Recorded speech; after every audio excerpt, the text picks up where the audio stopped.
欢迎收看大问题节目。本期要探讨的大问题是：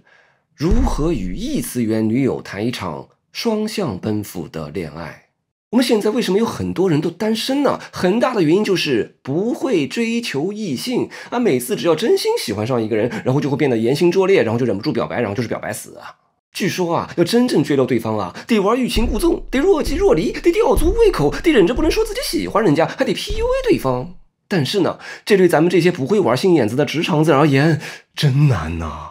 其实啊，最理想的一种情况是什么呢？就是不要去追求对方。追什么追呢？对吧？非得死乞白赖追来的人啊，他并不是真正喜欢我。理想的情况就是，我本来就是他的理想型，同时呢，他也是我的理想型，两个互为理想型的人，那很自然的就在一起了呀。这就完全省去了互相玩心眼子的追求过程了嘛。所以问题就在于，怎么样找到那个我和他互为理想型的那个他？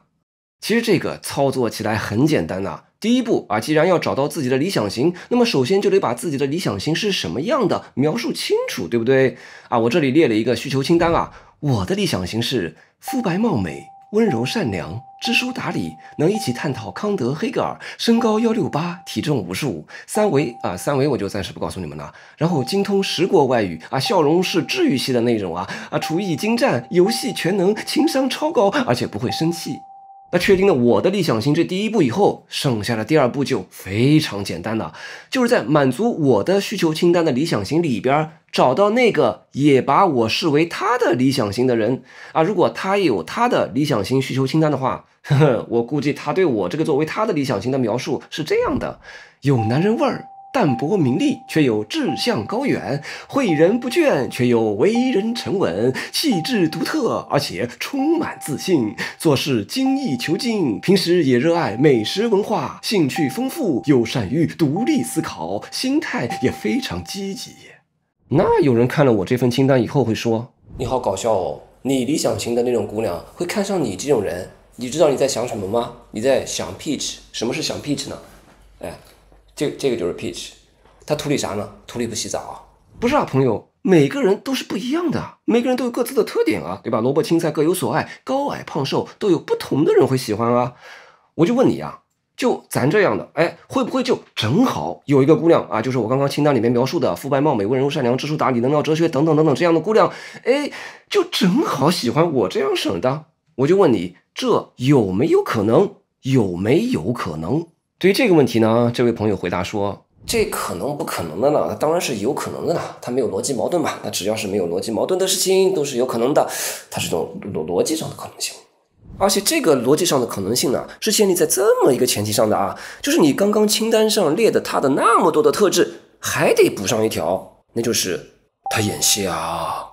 不是啊，朋友，碰到一个这么好的姑娘，并且她还碰巧喜欢我，这并不是不可能啊。只要样本量足够多，我总能碰上，对不对？这就像相亲啊，你为什么相来相去总是相不到合适的呢？那就是因为你相亲的次数还不够多嘛。你相个800次、8000次、8万次，那总能相到眼瞎相到合适的了嘛。这个道理就是说啊，再小概率的事情，只要样本量足够多，多到一定程度，这个小概率的事情就近乎必然发生。那这位朋友这时候又说，道理呢确实是这么个道理呀，但是呢，咱们地球所有人都加起来呀，这个样本量还是太小了。鉴于目前这个外星人还没有发现啊，所以你想要在这个世界里面找到那个和你互为理想型的那个他，这概率不说是0吧，也得是0.0000000000000000000000000。不是啊，朋友，谁说我只是要在这个世界里面找呢？您难道忘了，除了我们所在的这个现实世界，还有近乎无穷多的可能世界吗？您难道没有读过由新加坡国立大学的哲学家尼尔·辛哈巴布写的论文《Possible Girls 可能世界的女友》这篇论文吗？这篇论文用哲学论证的方式论证了我们是可以在可能世界里面找到那个和我互为理想型的女友的。那本期节目呢，我们就来跟大家介绍这篇恋爱攻略。你只要按照这篇论文里面写的步骤，正确的一步一步的操作，你就能和那个和你互为理想型的异次元女友谈一场甜甜的恋爱啦。大家不要笑啊，这篇论文是认真的啊，人能发在太平洋哲学季刊上啊，这探讨是严肃的哲学问题啊，你这不是纯科幻想屁纸啊，而且也不是2次元单相思啊，这里讲的恋爱啊是一种双向奔赴，所以呢，这篇论文会逻辑严密地论证出：第一，我能找到那个唯一的理想型，并且第二，我能确定的知道那个可能世界里面的唯一的理想型，它也是爱着我的。当然这里说明一下，由于这篇论文的作者和我都是男性为了表达简洁生动，都用了第一人称来说说我要找个理想女友。读者或者观众朋友可以自行切换成男朋友、女朋友、不男不女的朋友把什么肤白貌美切换成长得帅，把什么温柔善良切换成暖男，你们自行切换就好了。好，下面我们就来跟大家分享这个与可能世界的女友谈恋爱的攻略。不过在说具体的操作步骤之前我们必须要搞明白一个哲学和逻辑学上非常重要的概念，那就是什么是可能世界。说到这个可能世界理论就不得不跟大家科普一下由美国哲学家和逻辑学家大卫·刘易斯提出的著名的模态实在论了。就是说我们可以把一个可能世界理解为一种可能性就比如说我今天早晨吃了一个包子这是现实发生的事情是一种现实性。但也有可能呢，我今天早晨吃的不是包子，而是油条，对不对？那这种可能性太多了，只要是可以以如果什么什么什么，那么什么什么什么表述的，都可以构成一种可能性比如说呢，如果我当年坚持撸铁，那么我现在就有8块腹肌了如果高考数学最后那道大题我没做错，那么我就能考上985名校了如果10年前我在北京买房，那么我现在就身价1000万了大家都看过电影《罗拉快跑》，就是你的不同的选择会构成不同的故事剧情，也就是不同的可能世界。在有的可能世界里面呢，罗拉和她的男友逃过一劫有的就没能，这都是不同的可能世界。这说的都还是比较符合常理的可能世界但可能世界有近乎无穷多种，各种稀奇古怪的可能性都存在。只要是逻辑上不矛盾的事情都可以构成一个可能世界。甚至我们可以大开脑洞，设想一个和我们这个现实世界的物理规律非常不同的可能世界。比如说它的光速就不是2.997亿米每秒，水分子的排布呢也不是 H2O。或者呢，在某个可能世界中人类对时间的感知完全不同，每个人的时间都是倒着流的他们出生的时候就是年迈的老人，记忆是从未来倒向过去，而当他们死亡时会变成婴儿，最终消失在母体之中。总之，只要是没有逻辑矛盾的事情，都可以构成一个可能世界上面说的都比较好理解下面关键来了大卫·刘易斯的模态实在论认为，所有可能世界都是真实存在的。就如同我们生活的这个现实世界是真实存在的一样，那个上午吃了油条的我，坚持撸铁因而有8块腹肌的我，高考做对了最后一道数学题因而读了名校的我，10年前买房因而现在身价1000万的我，在他们各自的可能世界里面如常的生活着，和这个我在这个现实世界里面如常的生活着一样，他们都是真实存在的。可能世界与现实世界的区别仅仅在于，就是这个所谓的现实世界中的现实二字 actual 只是一个索引词，现实就是指这里的意思。对于这个淡泊名利但有志向高远的我来说，这个现实世界是现实的我恰巧生活在这里。但对于那个身价1000万的我来说，那我这里的世界就不现实了，而是他那里的10年前北京买了房的世界对他而言才是这里对他而言才是现实的明白这个意思吧？就如同我所在的北京是这里，但并不能说其他人所在的上海、太原、高雄、纽约就不是真实的生活处境了。那这时候有人就要质疑了，怎么证明可能世界是真实存在的呢？刘易斯会回应说这没法证明，不可能有物理证据，因为不同的可能世界之间是平行的，彼此不会发生物理联系，无法产生因果关系。但是呢，你也没法证伪，对吧？你也没法证明可能世界不是真实存在的呀。那既然不能证明，也不能证伪，我们为什么还要主张它是真实存在的呢？因为可能世界这套理论呢，以一种非常简洁优雅的方式解释了很多逻辑学的复杂问题，它是一个性价比非常高的本体论预设。还记得我们上一期节目讲形而上学的时候提到的蒯因提出的本体论承诺吗？就是很多科学理论的底层设定都是既无法证明又无法证伪的比如电子存在、数存在、物质存在都没法通过做实验来证明。但是呢，我们一旦设定其存在，就使得这个世界的自然现象很方便的、很简洁的被解释了。同理，模态实在论优美的地方在于，它以本体论的设定，简洁优雅地解决了复杂的逻辑学的问题，比如必然性和可能性的问题所谓这个必然性比如 1+1必然等于2，意味着它在所有可能世界都等于2。注意哦，是所有，即便在水分子不是 H2O 的稀奇古怪的可能世界里面啊，1+1也等于2。而所谓的可能性啊，比如说我可能成为一个身家千万并且有女朋友的人，意味着至少存在一个可能世界，我身家千万并且有女朋友至少存在一个。因为可能世界的数量是近乎无穷多的。还是那句话，只要逻辑上不矛盾的事情，都可以构成一个可能世界。好，科普了半天模态实在论啊，我们这期节目啊不是来学知识的，是来学会如何与可能世界的女友谈恋爱的。那下面的问题就在于，既然不同的可能世界之间是没有物理联系的，我怎么能确定我和那个不同次元的姑娘是谈上了双向奔赴的恋爱呢，还是我自己隔着单相思呢？这就要说回到辛哈巴布写的这篇哲学论文了。这篇论文提供的攻略啊，就是来确保我和可能世界的女友之间啊，建立的是一种1对1的双向奔赴关系啊。我能确定我找到的那个互为理想型的那个他也是爱我的。然后有朋友可能质疑啊，那就算找到了，但是没有物理联系啊，那我怎么和他谈恋爱呢？别急，作者在这篇论文里面设计了一个非常天才的方法，让你和你的异次元女友之间能够互相通信、写情书啊。我们后面再介绍这个天才的方法啊。我们先说怎么样找到这个双向奔赴的异次元女友。首先，我要搞清楚我的理想型是什么样的啊。我之前已经列了一个需求清单的，但是那个清单啊，还是列的太保守了，对不对？我们现在都到可能世界里面找女友了，那只要没有逻辑矛盾的需求，都是可能实现的，所以放心大胆的列需求吧。我的这个理想型呢，不仅仅是肤白貌美、温柔善良、知书达理、能聊哲学等等等等啊，而且呢，甚至我给她的名字都想好了，她的名字就叫做张大花啊！我只找这个名叫张大花的姑娘做我的女友啊，这是我命中注定的女人，这名字跟我八字相合。而且呢，就像很多中二时期的少年一样啊，我甚至都可以把这个张大花的长相给画出来啊！我的理想型女友必须长这样啊！我就拿着这个画像去找人。于是，我把我对理想型的这些需求清单发给了大语言模型啊，也就是肤白貌美、温柔善良、知书达理、能聊哲学等等等等。AI 画出来的张大花就长这样啊！我恋爱了，就是他。我找女友就要找这样的，我就照着这个模样去可能世界里面寻找这个张大花。而且千万别忘了，这个需求清单里边有2条必须加上去啊。第一是这个理想型女友张大花，她也对她现实所在的世界里面的男性失望了，她也想谈一场甜甜的跨次元恋爱。第二，张大花那就是喜欢我这样式的，也就是她具有眼瞎属性啊，就是我这种有男人味儿、淡泊名利但有志向高远、慧眼不倦却又为人沉稳等等的，这种是她的理想型。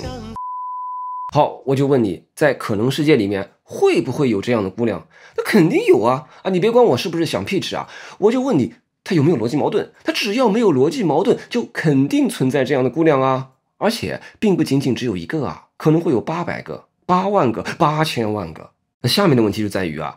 我想要的是谈恋爱，那谈恋爱呢，那必须是双向奔赴嘛，那必须要求就是1对1的恋爱关系，对吧？我是相信真爱的，当我陷入爱情的时候，我的脑子里面就只能装一个姑娘啊，就是那个姑娘。那下面的问题就在于，怎么样在这8000万个张大花中锁定那唯一一个真爱呢？作者辛哈巴布这里给出了一个方法，那就是诉诸最邻近的可能世界。什么是最邻近的可能世界呢？我们要知道啊，不同的可能世界距离我所在的这个现实世界啊是有远有近的。还记得之前说的吗？所谓的现实世界中的现实啊，指的是这里。那离我这个现实世界近的可能世界呢，指的就是它相比于我的这个现实世界啊，它修改的设定比较少啊。比如说呢，其他都不变，只不过今天早晨我吃的不是包子，而换成了油条，那这设定就修改的比较少，对不对？是离我比较近的可能世界。但如果修改的设定比较多啊，比如说光速都不是2.997亿米每秒，水分子的排布也不是 H2O 了，或者说啊，如果恐龙没有灭绝，或者说如果那个世界里面长得越是漂亮的女人，越是喜欢我这种长得丑的啊，我的丑在她所在的世界里面就是帅。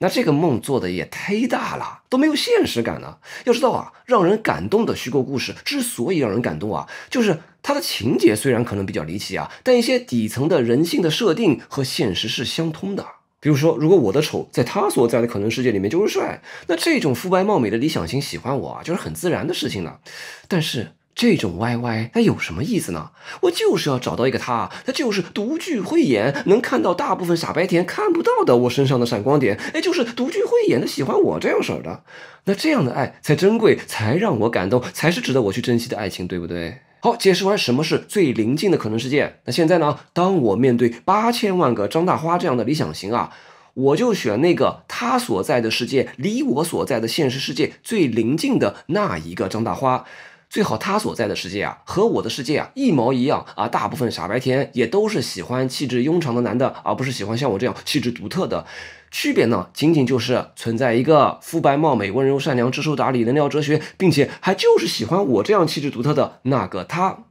这就是离我最临近的可能世界，而这个最临近可能世界里的张大花1号，她就是我唯一的女神。好，通过诉诸最临近原则，我锁定了那唯一一个女神张大花1号。但是下面的问题就来了啊，这个通过诉诸最临近原则啊，它没法实现双向奔赴。就是我通过诉诸最临近原则能锁定那唯一一个他，但是他也通过诉诸最临近原则啊，锁定到的那个人极大概率不是我，而是会锁定到一个是令我身上。而这个是令我呢，是我这里用的一个网络流行语啊，就是世界上另外一个我啊，意思是指与自己处境高度相似的另一个人。我这里用是令我呢，指的是论文中说的其他可能世界中的我啊，它的学术术语是 counterpart 啊，翻译叫做对应体。啊，就比如之前提到的那个上午吃了油条而不是包子的我，高考做对了最后一道数学题，因而读了名校的我，10年前买了房，因而现在身价1000万的我，都是我在其他可能世界的对应体，都是是令我。那为什么我的女神张大花1号，如果同样诉诸最临近可能世界原则，锁定到的却不是我，而是是令我呢？因为这个最临近可能世界原则啊，是不对称的。就是我从我这儿看，张大花1号那儿是离我最近的，但他从他那儿看，我这儿离他却不是最近的。首先明确一点啊，张大花1号通过诉诸最临近原则啊，锁定到的还是我啊，或者说是我这样式儿的。因为我对张大花1号需求清单里面明确列出了，就是我这样式儿的就是他的理想型啊。我也把我自己的特质介绍的比较清楚啊，什么有男人味儿啊，淡泊名利但有志向高远，诲人不倦却有文人沉稳等等等等，并且啊，我也可以列的再详尽一些啊，就是附上了我的生辰八字，而且呢，我也把我的照片放上去了。张大花1号凭着这份需求明确的清单啊，肯定不会找错人。但是为什么他锁定到的却是一个是令我呢？因为女神张大花1号所在的世界啊，是一个离我最临近的可能世界啊。也就是说，在这个世界中呢，光速还是2.997亿米每秒，水分子还是 H2O，985学校的录取分数还是高于普通211，北京的房价近10年还是涨了很多。简单说，就是他的世界还是一个符合常理的世界。那么这个活在一个也讲常理的世界里的女神，但凡有个是令我有一点点超出描述我的那个清单上的特质，那么这个也讲常理的女神通过诉诸最临近世界原则，也会选择是令我而不是我。比如说某个是令我10年前在北京买房了，或者某个是令我高考最后一道数学题做对了，那些个有钱有文凭的是令我的世界就离我的女神的世界更宁静啊！别说买房或者读名校这么大的设定更改了，就算有一个是令我和我的生活轨迹完全一样，他和我唯一的区别就是今天上午洗了把澡，那么这个洗了把澡的是令我的世界也比我的世界离女神的世界更宁静，对吧？在女神的眼里，好像任何一个是令我都比这个我要更好。哎，我怎么就把自己活成了最糟糕的样子了呢？哦，你10年前一念之差在北京买了房，你就了不起了？哎呀，所以现在的问题就在于啊，怎么样让我的女神不去选这些个有房有车有文凭有8块腹肌的是令我，而选我呢？当然了，这些个是令我啊，在某种意义上啊，也都是我啊，相当于我的复制品吧。我当然也希望是令我们都能找到各自跨次元的真爱，但咱们虽然是亲兄弟啊，也得各论各的啊，别来抢我的。那为了排除是令我，通过互相诉诸最临近可能世界啊，这一招就不好用了啊。于是论文作者辛哈巴布就想了另外一招，这一招就能实现双向奔赴，互相1对1锁定了。这一招我给它起的名字叫做女神吟唱。好，从现在开始，我们抛弃最临近世界原则啊，这招不好用了，因为在女神的眼里，好像任何一个是令我都比这个我要更好。那现在我们怎么来解决我的女神会锁定是令我而不是我的问题呢？要知道啊，这女神之所以会选择是令我而不是我啊，是因为我没法说清楚我和所有是令我之间的区别。这怎么说呢？就是适应我，虽然相当于我的复制品啊，都是我这样式儿的，但还是有区别的，哪怕是最微小的区别啊。就比如说正在此刻，我突然抬了一下右手，那么在我抬手的那一刹那，就分叉出去一个在刚刚那一刹那没抬手的适应我。问题的关键就在于啊，我就算对我自己的描述清单写的再长啊，什么有男人味、淡泊名利却又志向高远，哪怕我把几月几号几分几秒我抬了一下右手也写上去了，但这个清单也只能是有限长的清单，我自己没法通过列出一个写死了的关于我自己的描述清单来向女神解释清楚我和所有其他适应我的区别，所以才会造成女神选错了嘛。那怎么办呢？解决的方法就是把这个区分我和所有其他适应我的艰难工作，交给女神来办。于是我对我的理想型的女神的需求清单，就要调整一下了啊！当然前面都还是一样的，还是肤白貌美、温柔善良、知书达理、能聊哲学等等等等。然后喜欢我这样式的。最后呢，还要再加上一条需求，那就是她有一项在生活中不可避免的爱好或者活动，或者最根本的欲念。那就是不停地描述我的这个世界和我在这个世界里面的生活。这种对我的生活的不停的描述呢，用论文作者的话说啊，就是女神一直搁那儿吟唱啊，我的理想型她今天上午吃了包子啊，她今天没有洗澡啊，她中午去了趟邮局啊，她下午坐马桶上刷了2小时的短视频啊，她晚上吃了炸酱面啊，以及在此时此刻她抬了一下右手啊，然后在下一秒又抬了一下左手啊，等等等等啊，反正一直搁那儿吟唱。不仅仅如此啊，女生甚至把我身体和大脑里的所有原子的排布状况都准确的吟唱出来了啊。那为什么女生要这么详尽的描述呢？就是为了区分出我和所有其他适应我的区别嘛，从而正确的锁定到这个我身上。当然了，这需要女神有无比强大的算力啊！可能她所在的世界这个 GPT 已经8.0了啊，就搁那不停的生成我的生活的一切细节啊！这服务器是不可能繁忙的啊！服务器繁忙，请稍后再试的话，那就不是我的真爱了。甚至有可能这个女神本人就是永生的，她自己的脑筋的算力就无比强大啊！这真就是字面意义上的女神啊！她对我的生活全视、全听、全看，她比我自己更了解我自己。当然，具体女神是怎么实现这么强大的算力的，她是怎么做到对我的生活无所不知的，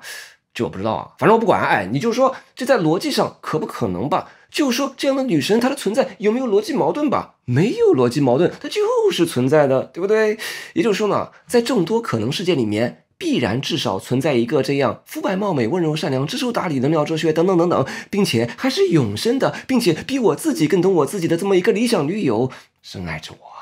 好，通过这个方法呢，女神就实现了对这个世界里面这唯一的我的锁定。但是呢，这会带来一个新的问题啊，就是我对她的锁定反而就失焦了。因为可能世界有近乎无穷多啊，即便是这么好啊，永远活在28岁的这么一个永生的女神啊，并且都正确的吟唱出了我的生活的一切细节的女神，可能依然有好多好多个，逻辑上完全可能有8000万个。这8000万个张大花呢，都是各自的对应题啊，都是适令她。那现在的问题就是，我都不知道在其中该选哪个了。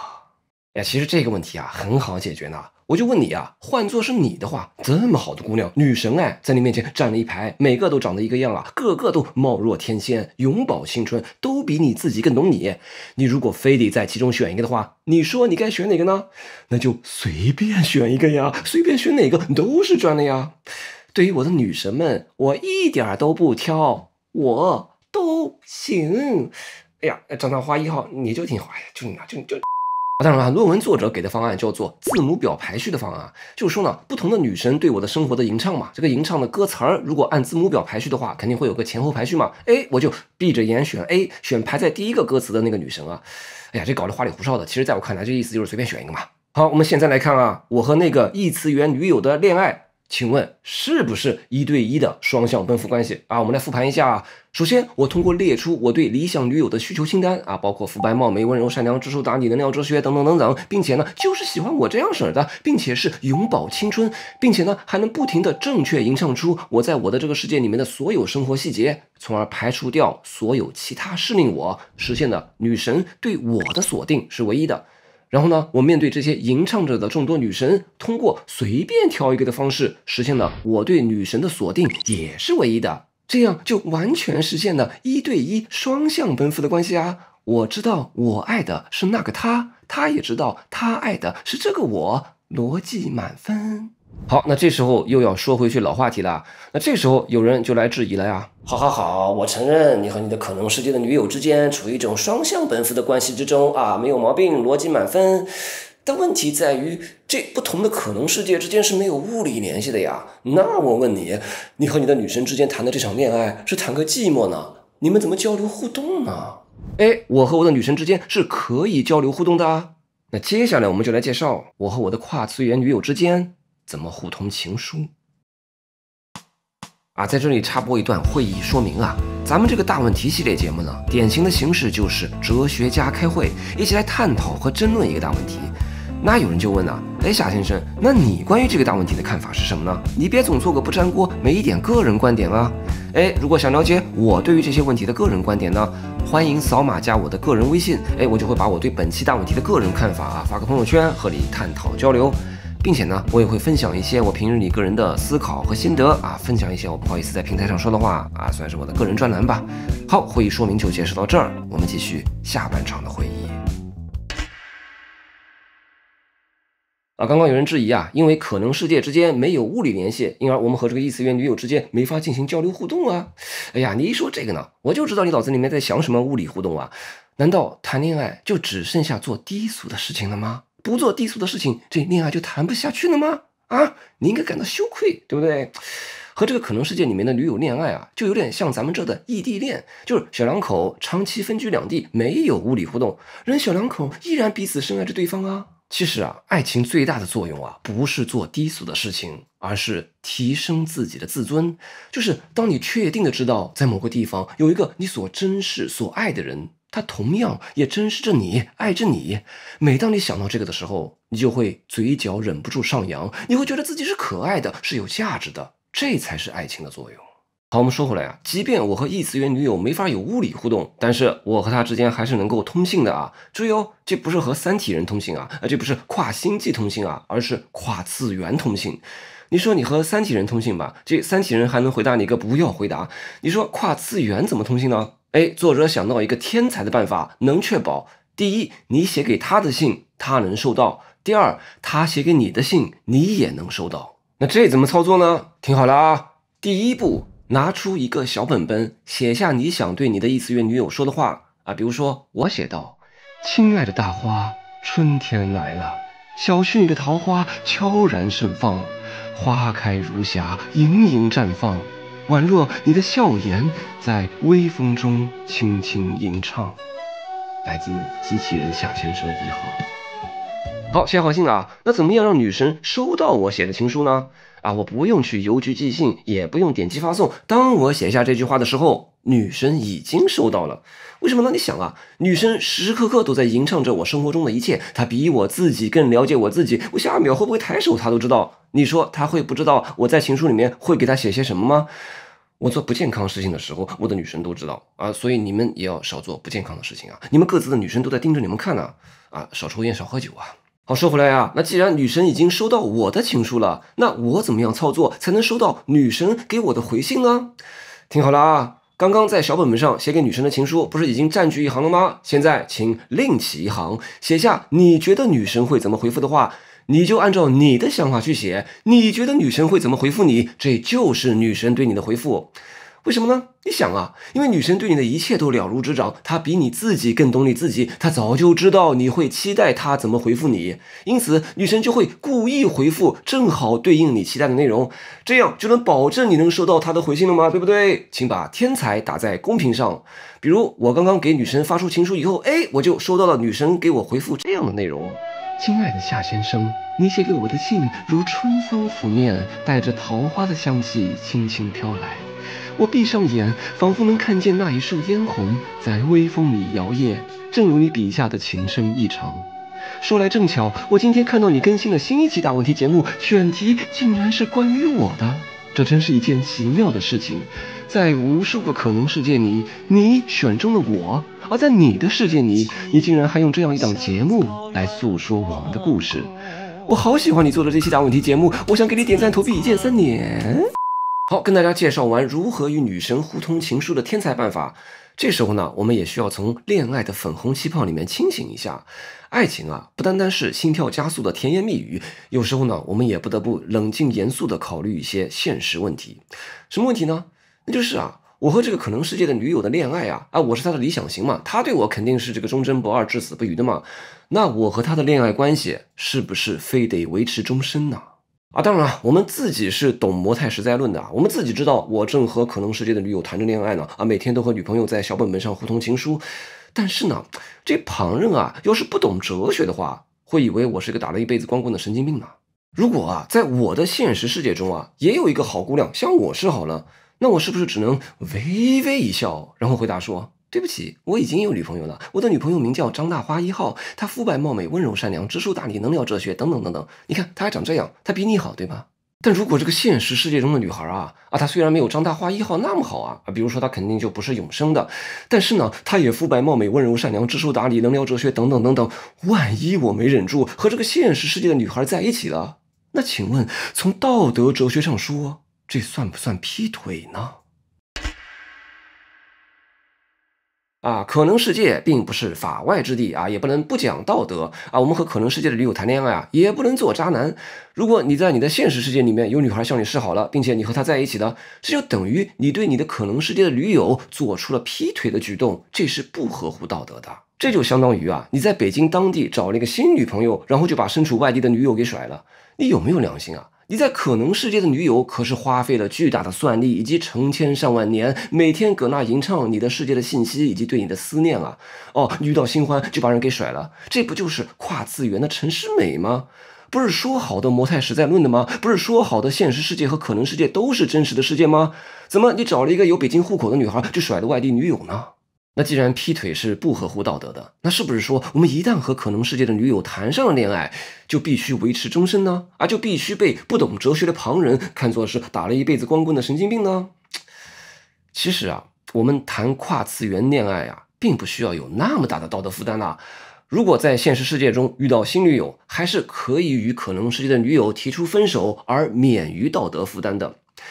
为什么呢？你想既然张大花1号对我的一切都了如指掌，他从一开始就预知到我会在遇到一个现实世界的女孩以后而和她分手，那既然张大花1号从一开始就知道这一切，当初他还毅然决然选择和我在一起，那就是他的自由选择，那我这就没什么道德负担了，对不对？请再次把天才打在公屏上。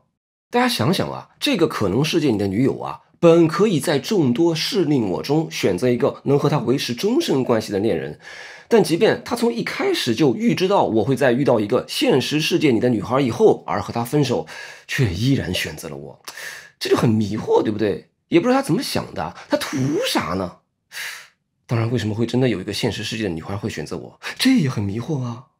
好，今天介绍的与可能世界女友谈恋爱的攻略就介绍完了。这个恋爱攻略你学会了吗？大家可以把学会了打在公屏上各位屏幕前的单身人士，还不赶紧按着这条攻略去和你的那一个与你真心相爱并且双向奔赴的异次元恋人谈一场甜甜的恋爱吧。节目的最后呢，我来翻译一下 Possible Girls 可能的女友这篇论文的结尾同样也来做我们这期节目的结尾吧。作者辛哈巴布在结尾写道，每当我沉浸在对模态的哲学思考时，我起初一直拒绝接受刘易斯的模态实在论，但有些时候，当我不思考哲学的时候，孤独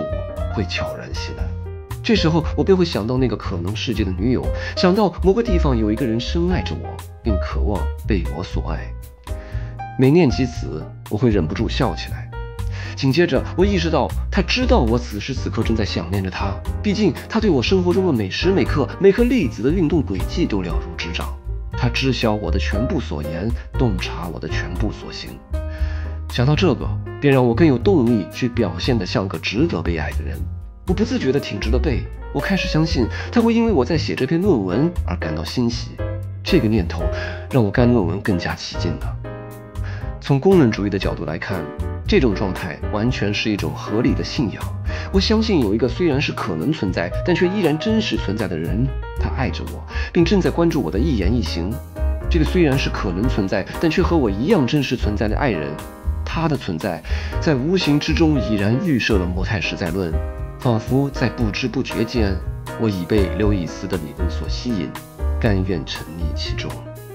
好，论文的结尾念完了，现在问题轮到你这儿了。你觉得今天介绍的这一套找寻可能世界女友的攻略是可行的吗？它能够让你找到真爱吗？请在视频下方投出你的一票，并发表你的看法。